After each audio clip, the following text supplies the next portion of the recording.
El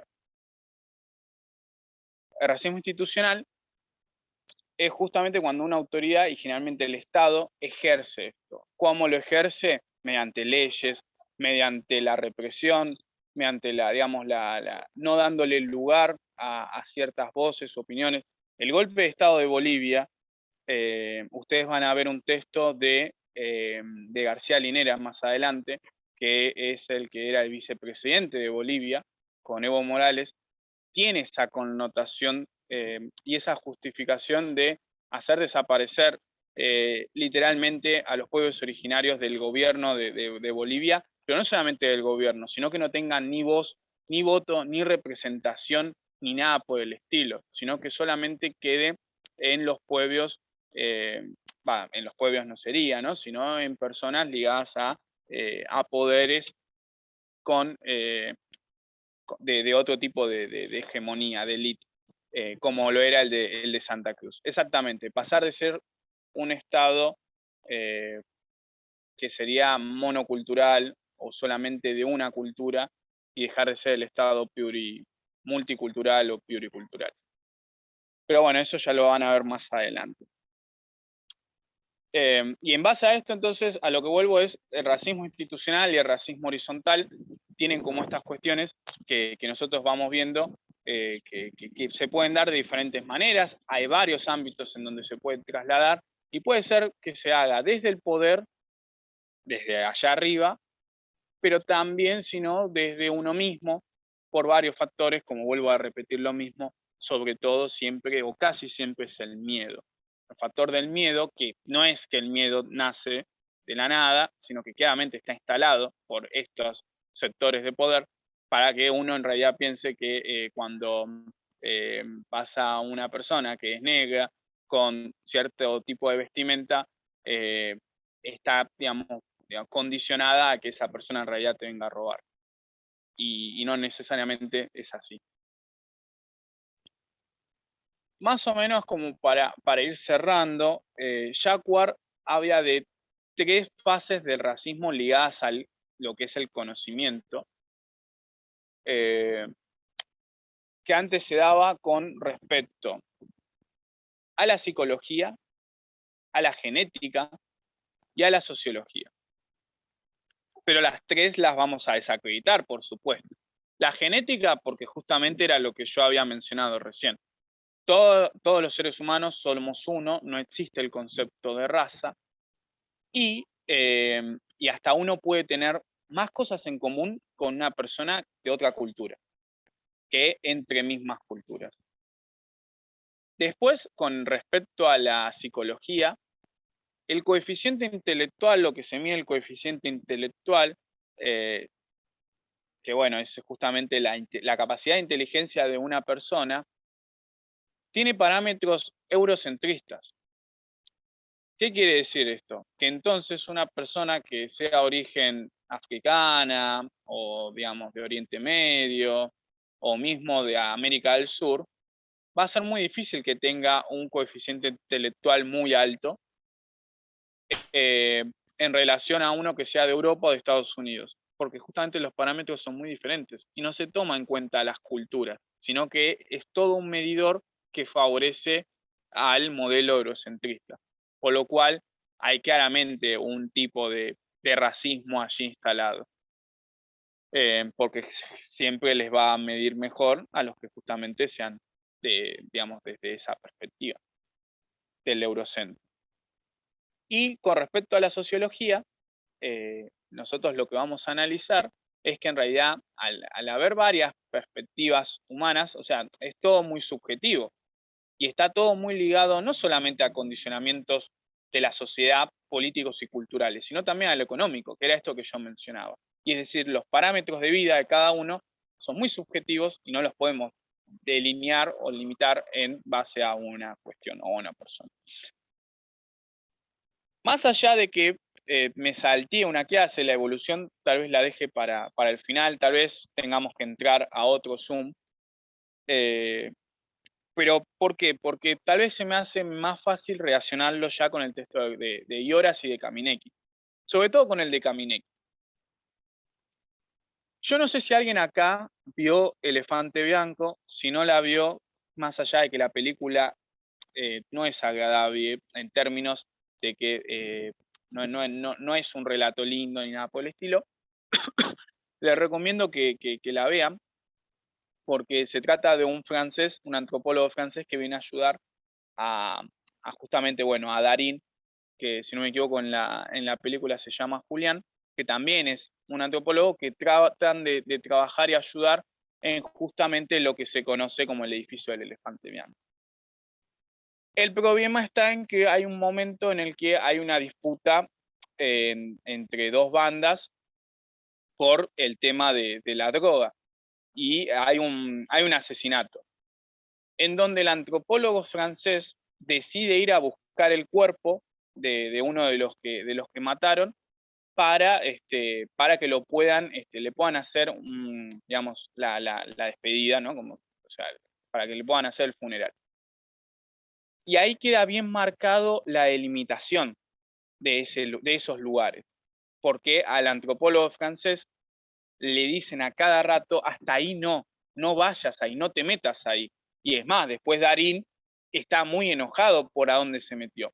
Y estas divisiones en realidad son simbólicas, o sea, pueden ser simbólicas como no, porque en la película queda bien claro que la división sí es hasta material, porque hasta hay sujetos que están armados cuando llega a cierto punto. Pero en el texto de Caminecki, cuando habíamos de lo que tiene que ver con barrios populares o con cuestiones, que es un relato de una mujer, que si no me equivoco es una puntera política, lo que vemos es que hay divisiones territoriales que hay veces que no están marcadas por nadie, pero que sin embargo todo el mundo las conoce como tal. Es decir, bueno, hasta tal punto es el barrio tal, después es el barrio el otro, y no hay ningún tipo de indicación ni nada por el estilo, pero la gente lo conoce así. O mismo toma como referencia, ayer a mí me pasó en el Howell, yo vivo atrás de la ferretería El Chito. O sea, se toma como referencia ciertos aspectos. No, con el texto de Caminecki, cuando habla del barrio, que ahora lo voy a seguir analizando. Es decir, hay cuestiones simbólicas que son del propio lugar, que las canalizan las personas que viven allí. Una persona que viene de afuera, yo paso por ahí, es una ferretería más, pero para esas personas puede ser el epicentro o la referencia importante para determinados lugares. Lo mismo vuelvo a decir, las divisiones simbólicas que se hacen. Solamente las conocen los habitantes de esos lugares. Pero el texto va a apuntar a la pobreza. Es una entrevista, ¿no? Básicamente, el texto. Pero a lo que nos importa a nosotros, mil disculpas, la máquina de la de la Facu, es verdad. A lo que apunta el texto es que vamos a tener una perspectiva de la pobreza a veces que no nos termina de cerrar o de convencer a nosotros, pero que no es la de ellos. Es decir, nosotros podemos tomar la pobreza como dos factores. Una, como una cuestión material, de que no les alcanza la comida para el estómago. Pero otra realmente es porque, a ver, no, nadie quiere vivir así, pero saben cómo vivir así. Y a nosotros eso nos hace mucho ruido. Es más, el texto habla de cómo alguien, o sea, de la manifestación tal vez de felicidad en muchos momentos, y que para uno es como, ¿cómo puede ser feliz si le falta, si no tiene conexión a internet, no tiene celular? El texto de Caminecki es el último texto, digamos, que entra en el parcial. ¿Cómo puede ser feliz una persona así? Digo, o cómo puede estar pensando en tiene una antena de LED TV antes de revocar la pared. Digo, son cuestiones, y tal vez es porque en realidad la perspectiva de uno no es la de ellos, y claramente ahí está el punto. Que digamos, hay otro tipo de vivencias que se dan en esos barrios que son muy ajenos a los nuestros. Que hay más de la cuestión de unidad, de comunión, de todos conocerse con todos, A ver, yo les puedo preguntar a ustedes con cuánta gente se avian de la cuadra. Y tal vez alguno me podría decir, sí, yo avio 2 o 3, o avio con un poco más, pero no trasciende tal vez más de eso. Tal vez hasta algunos ni siquiera aviamos con la gente cercana a nuestros lugares. Bueno, en los barrios o en las comunas populares, generalmente eso no sucede. Todos se conocen con todos. Y hay otro tipo de cuestión, hasta de códigos, que incluso, bueno, ahí entra también un factor como la delincuencia, que es, acá no robamos. Si vamos a robar, salimos afuera, acá no. Entonces, hay simbolismos o hay cuestiones que siguen trascendiendo. Y tal vez hasta otro más importante es el del oportunismo político que marca el texto. Nosotros de afuera vemos, ¿cómo puede ser que les regalen heladeras? O que le vayan y le den 6.000 pesos y los compran, suponiendo que eso sea así, ¿no? Claro, en realidad lo que va a decir, o sea, lo que va a aparecer en la entrevista es que las personas no es que son acarreadas como una ovejita, sino que en realidad aprovechan esas situaciones. Saben que son buscadas solamente en procesos electorales y que después los políticos se olvidan o los desechan. Entonces, la gente, en vez de rebelarse ante eso, dice, no, bueno, ahora es mi momento. Ahora es cuando yo tengo que aprovechar y si me dan una heladera, bienvenido sea. Si me dan esto o lo otro, lo agarro, porque me lo dan ahora y no me lo van a dar más, o hasta que sea la próxima elección. Y anda a saber si después lo voto o no. Capaz no lo voto. Es más, si bien hay muchas veces que alguno puede llegar a deducir que se termina votando a quien te da algo, muchas veces no. Si no, nos explicarían muchos resultados electorales en algunos lugares. Entonces, claramente que esta perspectiva de la política es pésima, sí, pero a lo que vamos, a lo que apuntamos, es que justamente desde la mirada de estas personas, ese es el momento que se tiene que aprovechar para agarrar lo que se pueda, porque no hay otro momento. Y como todo en la vida, es difícil después obtener algo de ese estilo. O sea, en realidad más que obtener, digamos, también por otros tipos de cuestiones. Y estas personas después trabajan en realidad en centros comunitarios, ayudan mucho al barrio y demás, y los políticos solo aparecen para estos momentos y después se van. Y eso es también algo que aparece marcado en el texto y que nosotros lo que decimos es, le están comprando votos. Bueno, y ahí está la otra mirada. Y eso, siempre que piensen en antropología, piénsenlo, traten de pensarlo en la perspectiva en el otro. Y, y ahí es cuando, bueno, nosotros nos hace la fuerte contradicción de llegar a deducir un montón de aspectos que no trabajamos o no abordamos en el día a día por cuestiones lógicas, porque el pensamiento común de uno ya está arraigado de hace tiempo, que está ligado al etnocentrismo, a la alteridad y a un montón de factores que hacen que a uno lo convierta y diga, esta persona o sea, a esta persona le están comprando, o a esta persona le están dando esto, y yo que laburo todo el día, que me rompo el culo laburando y no me dan nada. Bueno, porque siempre obviamente uno va a primar su mirada y que cómo puede ser que a esta persona le den esto y a mí que soy un hombre laburante o soy una persona que viene laburando y demás, la cultura del trabajo.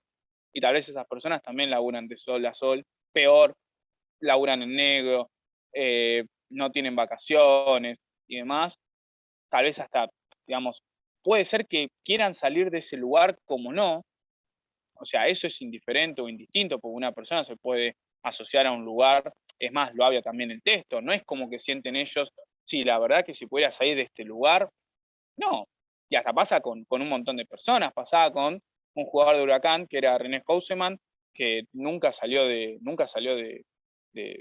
digamos, de su lugar natal, de su barrio, y terminó en la pobreza a pesar de haber jugado un mundial. Entonces, hasta qué punto en realidad una persona quiere salir de ciertos lugares o no, o eso está instalado por otras personas que no viven allí, o por medios de comunicación, o por sectores de poder que en realidad dicen todos los que viven ahí son todos chorros, o hay que pasar una topadora por arriba y hacerlas desaparecer. Y tal vez hay gente laburante o gente que quiere vivir ahí también, porque se identifica con el lugar de origen, con los lugares de referencia, con los comercios que están allí, con sus amigos, con las personas que conviven día a día en esos lugares. O sea, dentro de una cultura se genera una subcultura, que es la subcultura barrial, algo que Barbero había en algún momento, cuando habla no de villas, hay otro nombre, de vecindad, ¿no? Justamente por eso lo quería relacionar, porque es como que está todo a veces tan ligado con los textos del racismo, de Fraguas y demás, y desde la perspectiva de uno, para muchas cosas puede ser racismo y para otros en realidad es la valoración cultural por encima de todas las cosas. Es más, hay un ejemplo de una marcha peronista. En realidad antes era como que, no sé, a qué cierto sector se llamaba de manera denigrante los putos peronistas. Claramente a un sector LGBT. Entonces, en una marcha peronista, justamente un sector hizo una bandera y dijeron, acá están los putos peronistas. O sea, le dieron una reversión al significado, sino que en vez de que sea algo denigrante o de desvalorización, lo revalorizaron, lo resaltaron. Es decir, acá estamos, nosotros somos los putos peronistas. ¡Pum! Y ahí y clavamos una bandera y marchamos, porque además de ser peronistas somos putos, y sí, y no tiene nada de malo eso. Digo, en cuestiones, valoraciones culturales, vuelve a ser la mirada de uno y del otro. Para cerrar un poco esta etapa también, ya que estamos, en un momento Fraguas habla de las canciones de fútbol y ahí también está muy ligada a la cultura, y sobre todo cuando hablamos de cultura argentina, si no me equivoco, habla de las canciones que le cantan a Boca y demás. Hay una canción que algunos las conocerán, otros no. Escuchen, corran la bola, se hicieron putos los negros de Casanova, qué lindo es, vamos a coger, allá en los ranchos cerca de la ruta 3. Los negros llegan de noche y se visten de mujer para hacer un par de pesos porque tienen que comer. Acá, si se dan cuenta, entra casi todas las clasificaciones de modo negativo o denigrante que nosotros estamos repasando. La palabra, digamos, se hicieron putos. ¿Quiénes? Los negros. O sea, no se hace puto un rubio, digamos, ario. Bueno, no. Los que se hacen putos son negros. De Casanova, bueno, claramente ahí hay una cuestión de lugar. Bueno, el término, sobre todo de sexualidad, digamos, de la fuerza bruta del coger y demás, está como siempre vinculado en el fútbol como una cuestión de, de de denigración o de humillación, ¿no? Es como, porque tal vez en términos de qué es lo peor que le puede pasar a un ser humano, y esa cuestión que se lo transforma en una cuestión eh, simbólica cultural, bueno, se traslada de esa manera. Otra vez nuevamente, los negros llegan de noche y se visten de mujer, porque encima, para peor, digamos, en este caso del tema, si vos sos negro, sos puto y además encima te vestís de mujer, que encima en términos futbolísticos de una cancha, también es como que es lo peor, para hacer un par de pesos porque tienen que comer, es decir, encima sos pobre. Todas las denigraciones o cuestiones juntas en una misma canción. Si se oponen a pensar, bueno, el impacto que tiene si uno se opone uno no lo piensa o no lo asume. Cuando uno canta, el que nos salta es un inglés, ahí es otro tipo de significación. Es como que se pone o digamos, quiere como, bueno, sentirse superior, pero a alguien que uno siente como que está a la par. En cambio, hay después otros tipos ya de términos que, bueno, si es de Bolivia o Paraguay o de Perú, la cuestión cambia. Bueno, en estas perspectivas o cuestiones es interesante analizarlo el fútbol, que bueno, claramente no queda muy, muy por lejos digamos, de ser algo, al menos en términos de canto, en algo que sea sano culturalmente. Bueno, cuando hablamos de conocimiento antropológico y acá entramos en lo que es la entrevista, primero que nada, ya vimos o repasamos, bueno, las las adversidades que tiene un antropólogo a la hora de hacer el trabajo de campo. Bueno, pero ¿cómo hace eso? ¿Cómo hace esa investigación? Hay dos maneras. Una es, que es la que introduce con Fran Boas, que es la etnografía. ¿Qué es la etnografía? Es la escritura sobre ciertos acontecimientos o hechos. Para Boas había que escribir absolutamente todo. No es que no había que dejar nada por fuera en una investigación o en un análisis de campo. Había que escribir todo. Nada podía quedar por fuera de la etnografía, de la escritura. Se tenía que profundizar en algo, perfecto, se desarrollaba y se seguía escribiendo. Había que anotar todo. Es decir, el antropólogo iba con un cuadernito y a todo suceso que sucedía se escribía. Y ese era la investigación o el análisis de campo. ¿Cuándo cambia esto? Cuando con Malinowski, si no me equivoco es un estadounidense, si no me equivoco, Malinowski lo que va a decir es, no hace falta escribir todo. No hay que escribir absolutamente todo. Y lo que vamos a escribir, vamos a darle cierta formalidad. Vamos a darle un criterio académico. Es decir, vamos a formular una escritura que esté a la altura de una ciencia social. Porque si no, no tiene sentido escribir absolutamente todo de manera vulgar, cotidiana, sin sentido, o que no tenga conexión entre algunas cosas. Perdón, Malinowski me acordé ahora, es un polaco.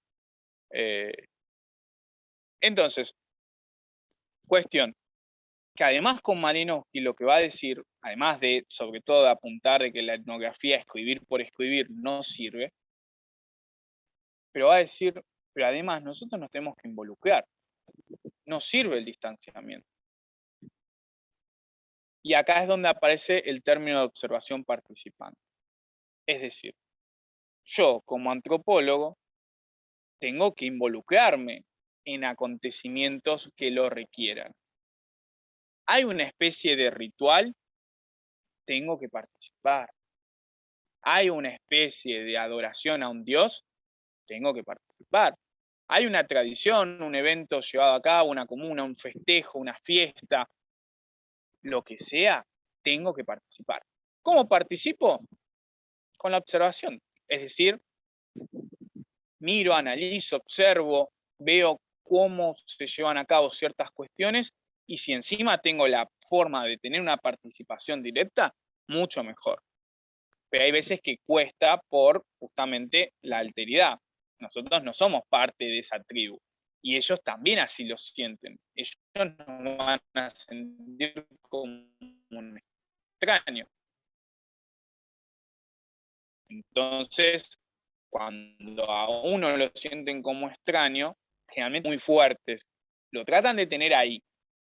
Y en ese tipo de juegos de reglas, el antropólogo tiene que sacar el máximo jugo posible a estas cuestiones. Por eso la observación participante es un recurso más que rico e interesante, porque uno desde la observación en realidad ya está participando sobre ciertas cuestiones.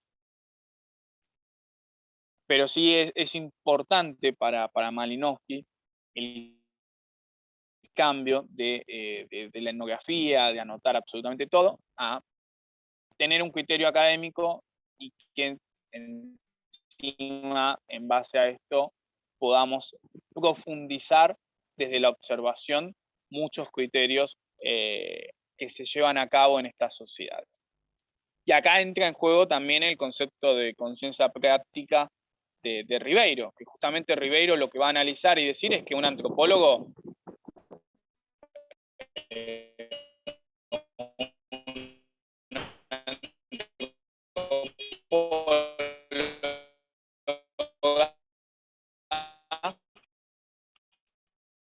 no tiene la actor de manera no tiene un familiar. O sea, Boas lo que dice es que con Boas se pone en práctica lo que es la etnografía. Para Boas había que escribir absolutamente todo cuando se iba al trabajo de campo. Con Malinowski, en cambio, ya no hace falta escribir todo, sino que es necesario un criterio académico a la hora de escribir, a la hora de realizar una investigación, y que además se involucra lo que es la observación participante. Es decir, yo participo mediante la observación sobre rituales, tradiciones, fiestas que hacen estas sociedades.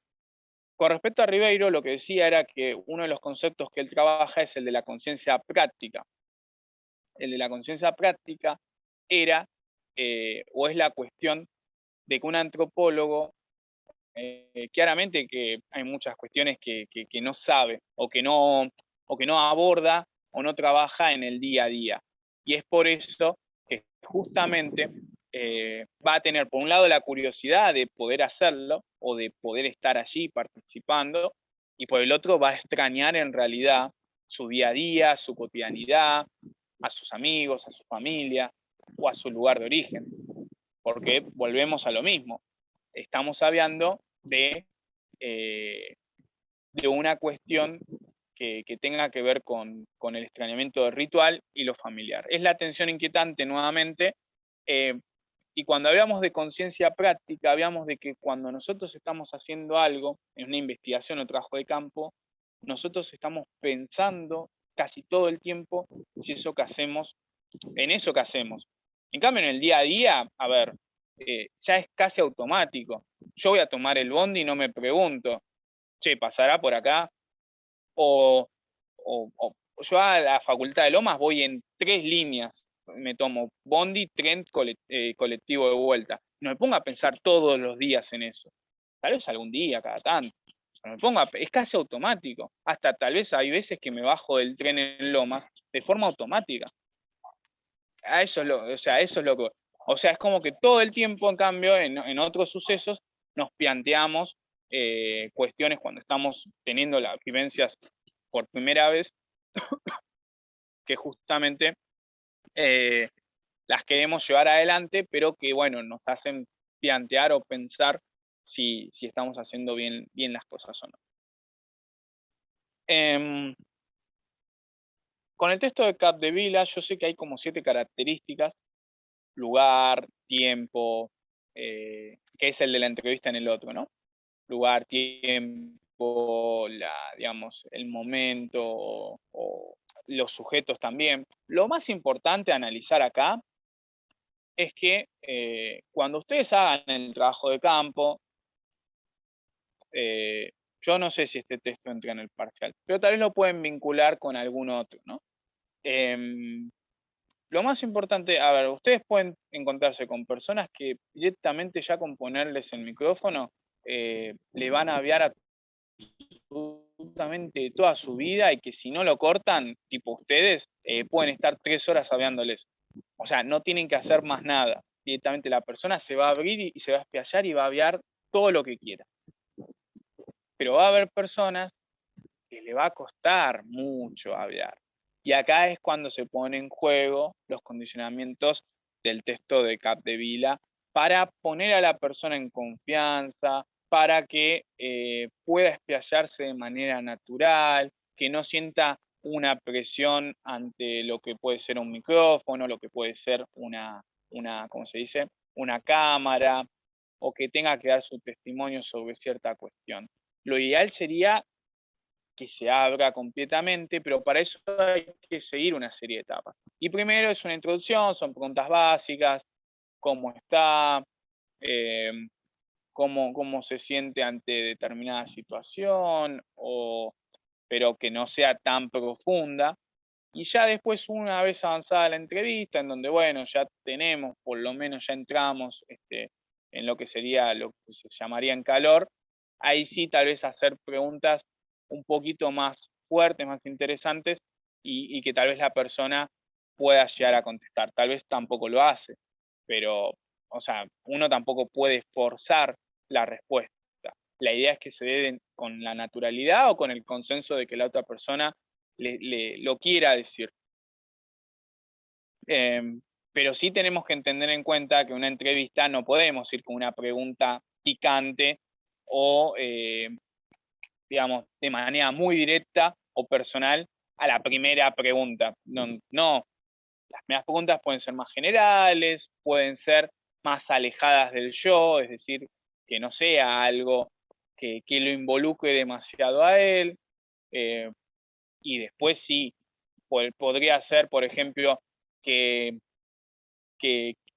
cuestiones piensa sobre tales sucesos en el barrio, o cómo digamos, siente que es el barrio en sí y demás, y después sí, qué involucramiento tiene, hace cuánto que vive, cuál es, digamos,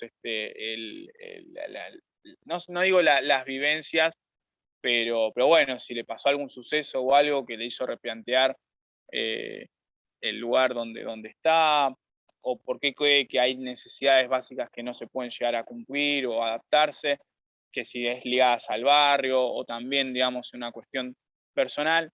Bueno, eso es como una cuestión, pues seguramente el trabajo de campo a lo que voy es que van a ir a barrios, van a hacer preguntas sobre este tipo de situaciones, sobre las necesidades básicas si están cubiertas o cómo viven en el barrio y demás. Pues supongo que el trabajo de campo no va a cambiar y esas son las preguntas que van a tener que hacer, les van a dar un modelo igual y, y que bueno, ahí está la cuestión después de cada persona de cómo contestar esas preguntas. Yo no creo que lo pregunten en el parcial, para con una mano en el corazón, pero está bueno que lo tengan leído, que tengan sobre todo los pasos. Y otra característica es que no se vuelva un monólogo, tanto ni de un lado ni del otro, y siempre respetando los roles. Nosotros vamos a preguntar, y ellos nos tienen que contestar, pero ellos no nos tienen que hacer preguntas a nosotros, y nosotros contestar respuestas. No. Tal vez alguna, como para entrar en confianza y demás, pero después los roles tienen que ser, yo soy el entrevistador, yo entrevisto y vos respondés. Más allá de, o sea, también dentro de algún punto mantener las distancias. Nosotros vamos a entrevistar, a hacer un análisis de campo. Después sí hay cuestiones que pueden salir muy ricas de ahí. Eso sí, por supuesto.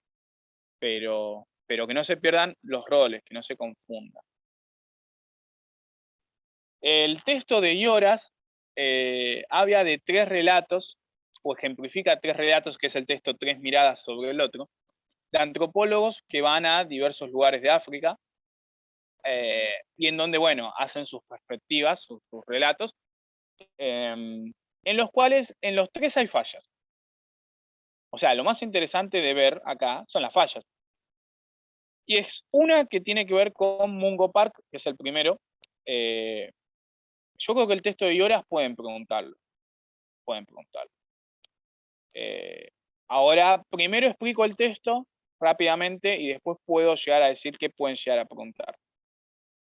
Mungo Park, que es el primer relato, hay mucha cuestión de alteridad ahí en juego, porque menciona o sea, al que es, digamos, el mandamás, lo menciona como rey, príncipe, si no me equivoco, monarca, y en realidad no se llama así. en la comparativa, sería para nosotros un rey, pero no se llama así, ¿eh? No es o sea, en terminología no es un rey para su tribu, tiene otro nombre. Y Mungo Park no lo describe así, no dice, digamos, no, es tal cosa con la terminología exacta. Ahí es un error. El antropólogo siempre lo tiene que trabajar o abordar en realidad en base a cómo es desde ese lugar, no desde el nuestro, porque si no sería un completo error. Volvemos a la mirada de etnocentrismo, de uno mismo. Lo mismo pasa con una cuestión de regalo. Es como que hay una especie como de situación en la que que él lo trata como de tacaño, o no me equivoco, o no sé cómo es, en la que él le tiene que dar una ofrenda, pero él no sabía que le tenía que dar una ofrenda. Y era como que en realidad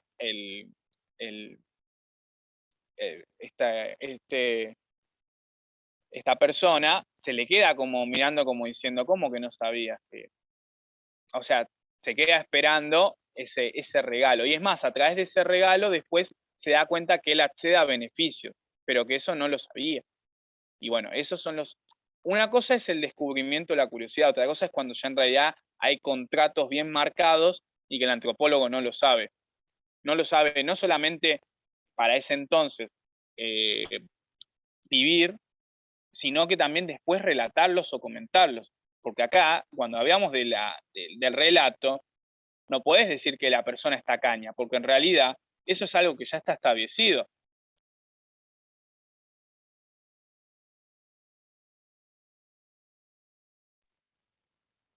Perdón, me llaman, no sé, de todos lados, de Chubut, de Tucumán, no tengo ni idea em, de que la persona está caña, y en realidad no, es digamos, la cuestión de conveniencia de, bueno, vos dame algo y yo te doy ciertos privilegios, que puedas acceder a ciertos lugares, que puedas conocer a otras personas, que me puedas acompañar, o que puedas tener un tipo de ropa o cuestiones desde ese sentido simbólico.